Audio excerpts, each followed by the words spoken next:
अगले 2 दिन में सारे लोकसभा क्षेत्र में कार्यकर्ताओं के साथ बैठक कर लें और बैठक करके जिस तरह से आपने अभी एक फैसला लिया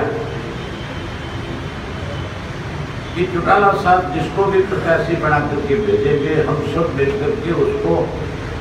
लोकसभा का मेंबर बने, उसके लिए तन मन धन से उसकी मदद करें।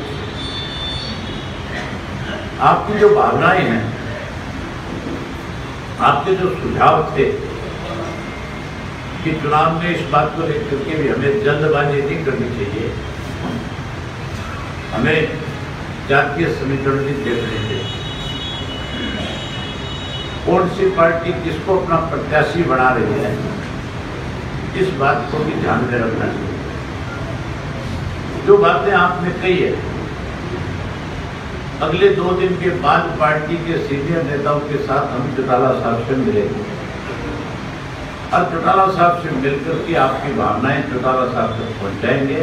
उसके बाद चौटाला साहब जिस किसी के नाम पे मोहर लगाएंगे, फिर उन साथियों की घोषणा 10 के 10 को एक साथ बुला करके,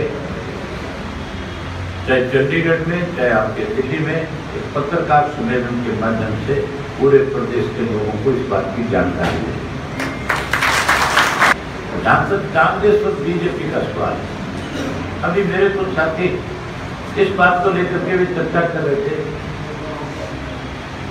कि इंडियन नेशनल लोकदल पार्टी में बिखराव की वजह से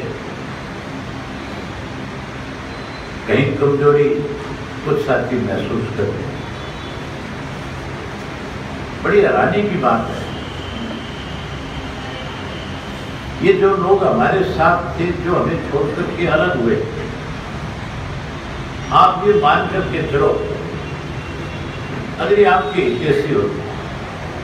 अगर इन लोगों ने पहले कभी आपके साथ खड़े होकर के पार्टी की मदद की हो,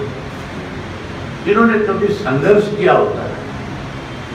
जिन्होंने कभी पार्टी को मजबूत बनाने के लिए संगठन में काम किया होता है, जिन्होंने संगठन मजबूत हो इसके लिए कहीं शहर के वार्ड में, गांव में किसी व्यक्ति को अपने साथ जोड़ने की कोशिश की हो, इनको कभी हमने पार्टी की तरफ से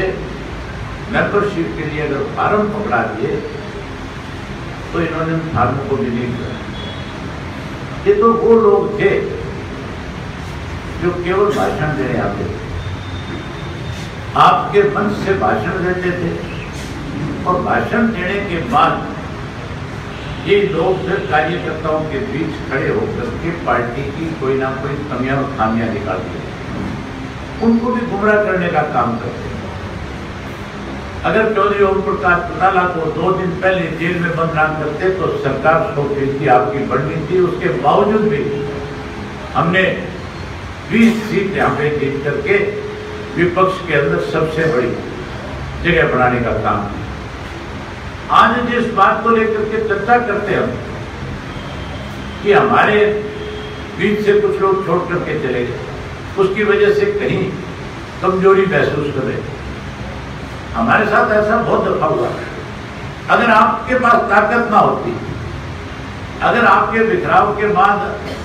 सरकार में बैठे लोग और कांग्रेस में बैठे लोग ये मान लेते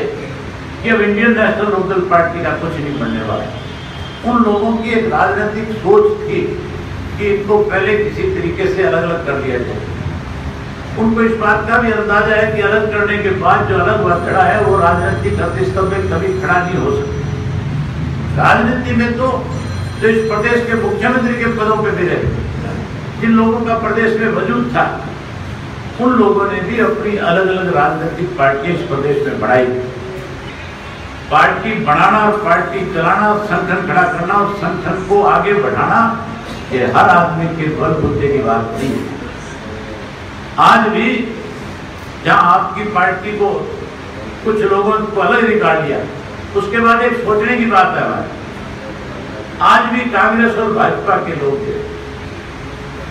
जो लोग आसानी से तोड़े जा सकते हैं, उन पे कोशिश नहीं कर रहे। आज उनमें से किसी को तोड़ने का प्रयास नहीं हो रहा। आज भी आपकी पार्टी को और ज्यादा कैसे कमजोर किया जाए, इसके लिए कभी गंगवा को संपर्क किया और कभी केर सिंह को बता करके ले गए। उनको अगर डर है किसी से, कांग्रेस को और भारतीय जनता पार्टी को, तो आज भी इंडियन नेशनल लोकदल पार्टी से डर है कि इंडियन नेशनल लोकदल पार्टी एक ऐसी पार्टी है जो फिर दोबारा अपने संगठन के बलबूते पे आप लोगों को सत्ता से बाहर का रास्ता दिखा सके।